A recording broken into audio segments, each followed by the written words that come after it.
Okay, let's go through the contents of this video which I'm going to cover. First, I will explain what is the QRS complex in the ECG signal, and then I will explain the ECG database available on the PhysioNet, and then I will give brief introduction to the SIMLET4 wavelet that will be used for wavelet decomposition for ECG signals, and then I will give the proposed DWT-based algorithm that will detect the R peaks and estimate the heart rate, followed by the MATLAB code for R peak detection and the heart rate estimation. But before going ahead, I request you to watch following my two videos. The first one is about the ECG signal classification using continuous wavelet transform and the deep neural network in MATLAB. And the second one is about the continuous wavelet transform of one-dimensional signals using Python and MATLAB. If you go through these two videos, you will have the better ideas about the ECG signals, their classifications, and the continuous wavelet transform, how you can decompose the signals using wavelet transform. So now let us have an idea about the QRS complex. So what is the QRS complex? The QRS complex in ECG signal is actually the combination of three deflections, the Q, R, and S, as seen on a typical electrocardiogram. So in this typical ECG, these peaks are actually known as a QRS peaks, and the zoom part is also shown here. So this is known as the baseline of QRS complex. The first deflection is known as the P wave, and the Q is the first negative deflection to the baseline. R is the largest positive deflection to this baseline, and then S is the second negative deflection of to this baseline, followed by this T wave. Actually, it is produced because of the depolarization of the right and the left ventricles of the human heart and the contraction of the large ventricular muscle. The amplitude of this normal QRS is from 5 to 30 mm on standard ECG chart, and the duration is 0.06 to 0.12 seconds. In case of exercise or in case of children, this width can be even lesser. By this observation of this QRS complex, we can have the ideas of various cardiac diseases. We generally observe its width, its amplitude, and its shape. So we can have the ideas of such as cardiac arrhythmias, conduction abnormalities, the ventricular hypertrophy, myocardial infarction, electrolyte derangements, and various other diseases. The QRS complex is not always having all these Q, R, and S three deflections. It can have the various shapes as shown in this figure. Sometimes it has the three, sometimes it has only the two combinations, I mean R and S, Q is missing, and sometimes it has only the one, let's say Q only. So the various configurations of this QRS complex are seen in this ECG. And the shape of the abnormal QRS complex varies from the almost normal to the wide and bizarre and the slurred and notched. Actually, sometimes we get the high voltage spikes, I mean the tall QRS. They are usually caused by the hypertrophy of one or both ventricles or by an abnormal pacemaker or aberrantly conducted beat. And sometimes we get the small peaks, I mean the low voltage peaks of QRS. They may be seen in case of obese patients and hyperthyroid patients and pleural effusion. And now let's see the ECG database which is available on the PhysioNet. So for analysis, I have downloaded the few signals from following two databases. One is the MIT-BIH arrhythmia database, and second is the ECG-ID database.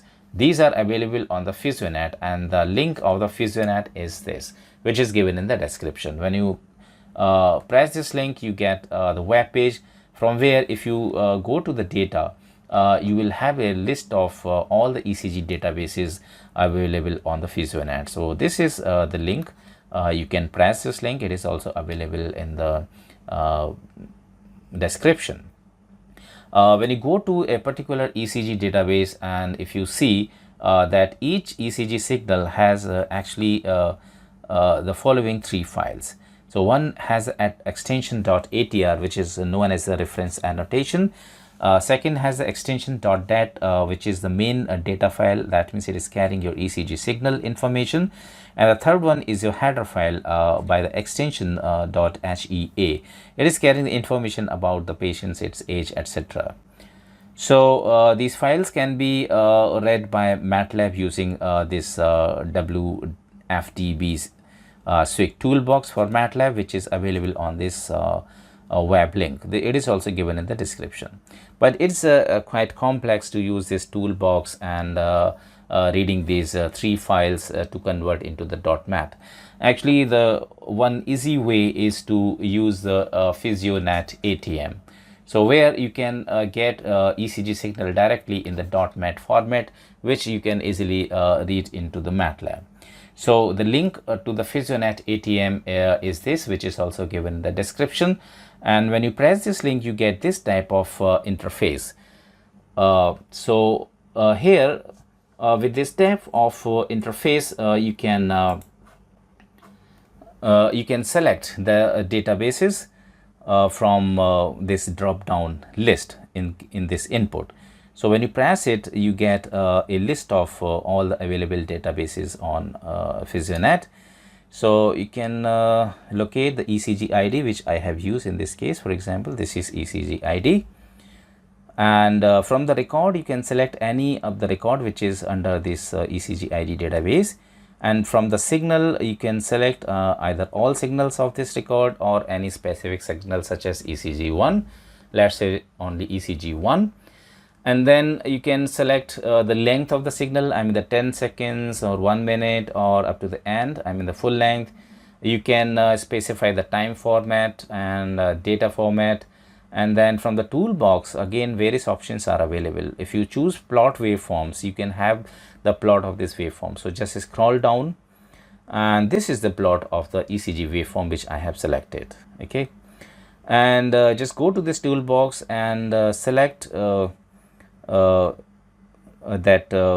export as .mat if you want the MATLAB compatible file. So if I select this export signal as .mat and just scroll down, okay, this is a file rec1m.mat. So this is my MATLAB file. When I click it or right click and then save link as okay, I can save this .mat file in my current directory. Okay, also the link to the WFDB toolbox for MATLAB is given here. If you want that toolbox, you can go to this link. Otherwise, I have downloaded that record 1m.mat file as I have shown. So this is how we can download any ECG signal from this PhysioNet bank ATM in the MATLAB compatible format, that is a .mat. So it is quite easy. Then let us have a look on the SimLet4 wavelet that will be used for ECG signal analysis. So the first thing is, why SimLet4? Actually, the SimLet4 wavelet resembles the QRS complex in shape, so which make it a good choice for the QRS detection. So to illustrate this more clearly, see the extracted QRS complex and a dilated translated SimLet4 wavelet for the comparison in this figure. So this red one is your SimLet4 wavelet and this blue one is your ECG signal. So you can see that the QRS complex of the ECG is quite similar to this SimLet4 wavelet in the shape. So that's why SimLet4 wavelets are always preferred for the ECG signal analysis. And let us have more look to the SimLet4. The simlets actually are the near symmetrical wavelets proposed by the DWT as a modification to the DB family, and the basic properties of the simlets are as follows. It's orthogonal, bi-orthogonal, it has a complex support, the DWT, CWT are possible, the number of vanishing moments are n, and the support width is 2n-1, and the length of the filter is 2n. So we have first 7 members, SIM2, SIM3, SIM4, and up to the SIM8. Here this number actually is representing the number of vanishing moment n, I mean this one. And as it says that the length of the filter is 2n, so for a SimLet4, the length of the filter will be the 8. That means in the decomposition or reconstruction filter, the number of samples will be 8. So that we can see from this figure. So this is the Simlet 4 wavelet function psi t, and this is its corresponding scaling function phi t. And here you can see in these filters, the length of the filter is 8. I mean the 1, 2, 3, 4, 5, 6, 7 and 8. So this is the length of the filter, which is the 2n, where n is the number of vanishing moment for this wavelet. So now let's go to the proposed DWT-based QRS detection. So this is a typical ECG signal, and if we see this ECG signal carefully, we can locate following 3 areas which have a certain frequency contribution. So this area is representing actually the high frequency noise, and the frequency contribution is, let's say, F1. F1 is not part, actually F1 is representing the frequency contents of this portion. And these are your obviously the QRS peak, which has some frequency contribution, let's say F2. And this one, which is your P wave, and this is your T wave, they are slow varying actually components of the ECG. So they have some frequency contribution F3. So obviously this is the relationship between these frequencies. The high frequency noise actually carrying the largest frequency F1, and the slow varying S wave, T waves and other parts of the ECG signal actually they have frequency contents F3, and the R peaks have the frequency contents F2. So obviously the F1 is greater than F2 and the F3. So what is our objective actually? Our objective is that we want to preserve all these R peaks and we want to eliminate all other frequencies. I mean, we want to eliminate F1, we want to eliminate F3, just we want to preserve F2. So obviously it is a band pass filtering. I mean, we are neglecting all the high frequencies, we are removing all the low frequencies, and we want to keep the middle frequencies. So obviously a band pass action is needed. So that can be achieved with help of the wavelet transform. Although it can be achieved with the normal frequency selective filters, but the wavelet transform based approach is more robust and it works in the wide varieties of ECG signals, while the normal frequency selective based BPF fails in certain shapes. Okay, because in some cases this QRS complex is not always of the sharp or the less duration. Sometimes the QRS complex are wider. So in this case they will fall into the category of F3 for a normal frequency selective filters. So the normal frequency selective filters can remove these wider R peaks. So we'll go for the wavelet transform based approach. So here the wavelet transform actually separates signals components into the different frequency bands. So the band pass filtering can be achieved by eliminating some frequency bands. So let's see how. But before going to the wavelet based approach, let us see what type of output we achieve if we pass the signal through a normal frequency selective band pass filter. So this ECG signal is passed through a normal band pass filter. This is not a wavelet based approach. Okay, this is a normal frequency selective filter. So here these are the specifications. I'm in the lower passband frequency 0.08. So for a band pass filter, the lower frequency that means omega 1, and this is higher frequency omega 2. So this lower one is your 0.08 pi radian, and this higher one is 0.14 pi radian. So when you pass this signal through such a band pass filter, we get this type of output. So here you can easily see that all low varying signals are completely eliminated in this case, and the high frequency noise is also reduced. Only the R peaks are well preserved in this case, although some near matching peaks are also there that can create problem in this case. When you go through the wavelet approach, you will see that R peaks are more dominant as compared to this normal frequency selective BPF. So let us go to that approach. So in this wavelet based approach, the band pass filtering can be achieved by eliminating wavelet coefficients of some lower scales. Lower scales means representing the high frequency contents of the signal, and higher signals means the low frequency contents of the ECG signal. So for this purpose, the undecimated wavelet transform is used to get the wavelet coefficient. So what is undecimated wavelet transform?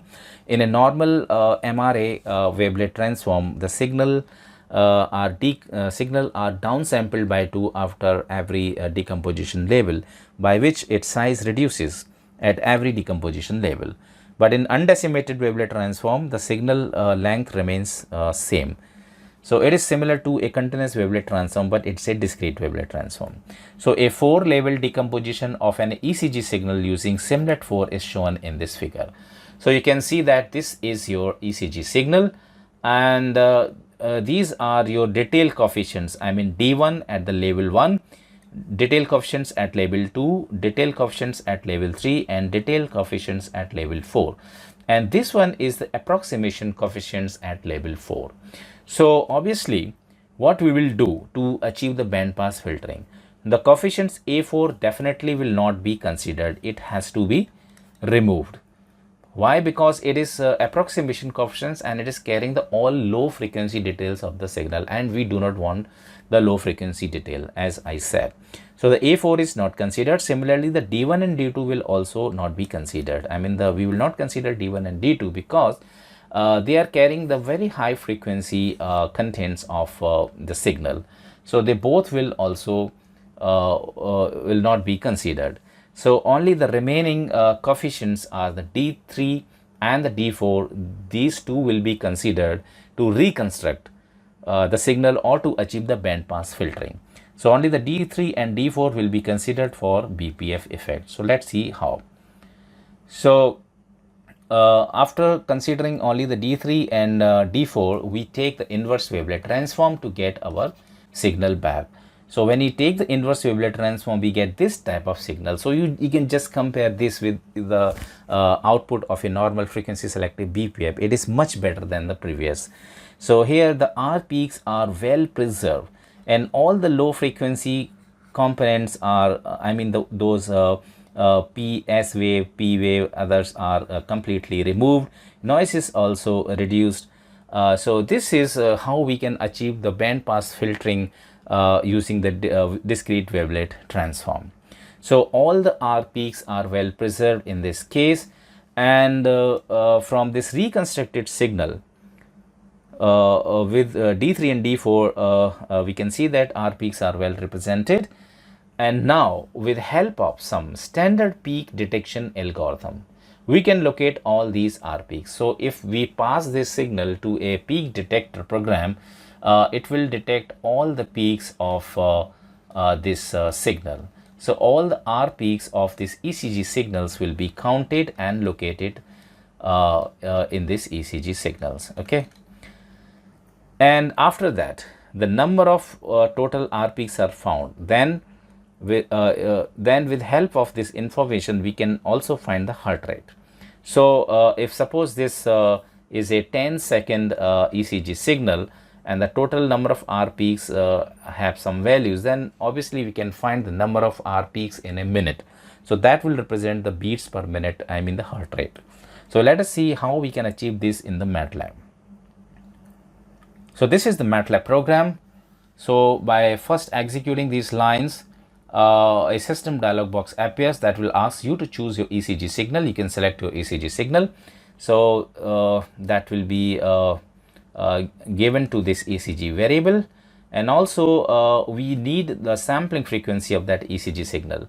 So each ECG signal has some sampling frequency detail. So if you go to for example the MIT-BIH BIH signal, they all are sampled at 360 Hertz. Okay, and similarly if you go to the ECG-ID database, ECG-ID database, then these signals are sampled at 500 Hertz. So you need to give this information that will be required to get the heart rate. So, and with this, the amplitude is normalized by dividing the 200. Why? Because 200, because it is given in the information with these databases that the gain of 200 was used to record these signals.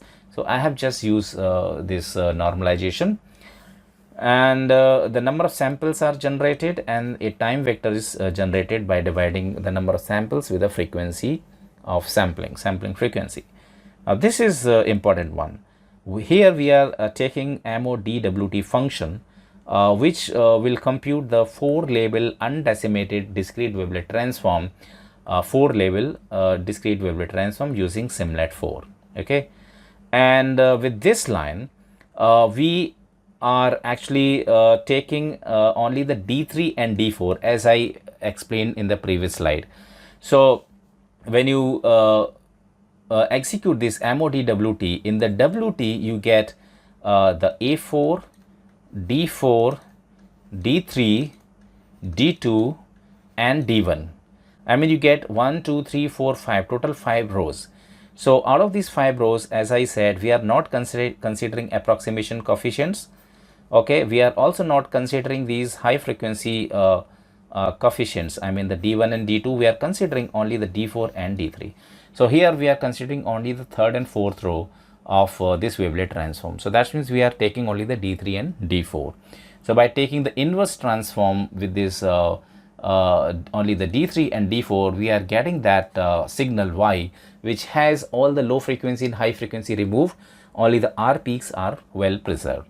And then we are taking this absolute square, I mean the magnitude square of this function, and then we are finding the average, some average of the values of the Y.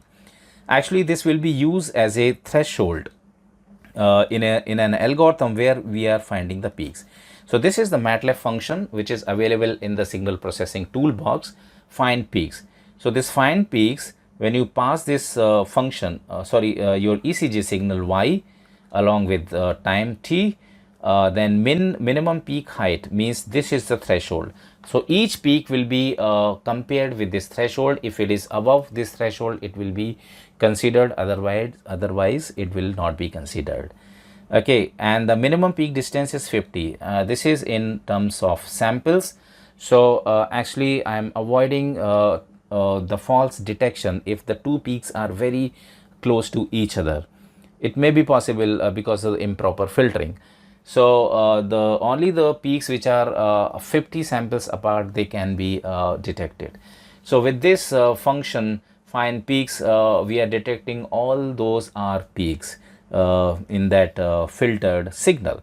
So all the peaks magnitude will go into the R peaks and their locations will go into this logs. And from this length of logs means actually we are getting the number of R peaks, that means number of beats. So that is in a particular time segment. So we are converting the number of R peaks into the 60 seconds. So that's why we are getting the heartbeats per minute. Okay. So we are getting the BPM and then we are displaying that beats per minute. So here we are plotting our normal ECG signal with its time, and here we are plotting that signal which is filtered signal. Okay, that is your Y, and along with the detected peaks, I mean R peaks with the red dots, along with the estimated heartbeat. So this is the program in the MATLAB, and let me run this program so where I can show you that how we can achieve the R peak estimation and the heartbeat estimation. So for this I am opening my editor, and this program is already written. So I will simply press run button to execute it. Okay, so it asks me to choose the file, I mean the ECG signal. So first I am choosing this 100M MIT-BIH. So this is a sample number 100M from MIT-BIH database. So I mean opening it, and then it is asking me to choose the sampling rate. So this is MIT-BIH signal. So it is sampled at 360 Hertz. So I'm giving the 360, and now let me run this program. Okay, so this is my output, you can see. So this is the ECG signal, and these is a squared y squared function along with these red dots. So these red dots are actually the detected R peaks by that find peaks function. So and the estimated heart rate is 78 beats per minute. Okay, so you can easily relate the ECG signal with this output. So all the peaks, I mean 1, 2, 3, 4, 5, 6, 7, 8, 9, 10, 11, 12, 13. All 13 peaks are correctly identified here. And the corresponding heart rate is 78. Now let me try another signal. So I'm taking the record number 101 from MIT-BIH. And the signal sampling rate is 360. Okay, so this is the output. So this is my ECG signal. And this is the corresponding output. All the detected are peaks, QRS peaks, and the heart rate is 66. Let me try another one. Now the record number 102 of MIT-BIH, and again the sampling rate is 360. So here you can see this is your ECG signal, and these are all detected R peaks. So heart rate detected is 72. Let me try another one. Record number 103, and the sampling rate is 360. And yes, you can see all the peaks are correctly identified, and the corresponding heart rate is 66. And let me try one more from MIT, that is record number 104. Sampling rate is 360. And yes, you can see this is quite distorted ECG, and still we are able to find all the peaks here. And let me try one more from MIT, the last one. That is a record number 200M from MIT-BIH, and the sampling is 360. Yes, this is quite complicated ECG signal, and here you can see that all our peaks are correctly identified, and the heart rate is 88.56. This was from the ECG arrhythmia database. And now let me try for ECG-ID signal. So I have only the two records, record 1 and record 5. So let me press record 1, and for this ECG-ID, the sampling rate is actually the 500. So this is my input ECG wave, and this is the output. So estimated heart rate is 72. All peaks are correctly identified. And now the last one, the record number 5 of ECG-ID, and let's see what happens. And this is the input and it is the output, and the R peaks found, and the heart rate is 72. So this is actually the one good example to show the robustness of this proposed scheme. Actually, if you see carefully at this moment, at the 12 seconds, you can see that the R peak is slightly smaller than this T wave. Okay, so even in this case, you can see that this T wave is completely eliminated, while this R peak is well preserved. So that false recognition is avoided in this case. So here also you can see that there is a close match between the amplitude of this R peak and T wave, but it's still you get all R peaks only in the output. So that is the robustness of this proposed scheme. This is just a framework. I do not say that the proposed one is the best approach or something else. It's just framework. So this is just for your reference. If you have the better idea than this, you can simply improve this code for your work, and then you can inform me so I can also learn from you.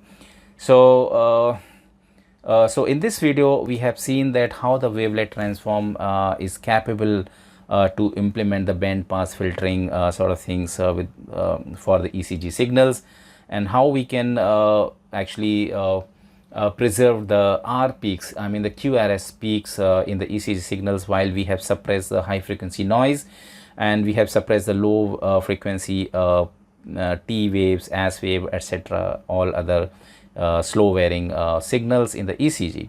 and how we calculated the heart rate from this proposed algorithm. So we have seen the strength of the wavelet in this case. So that's it for this video, and I hope that you have enjoyed it a lot. So I really thank you all very much for watching this video, and wait for some more videos to come. Till then, goodbye.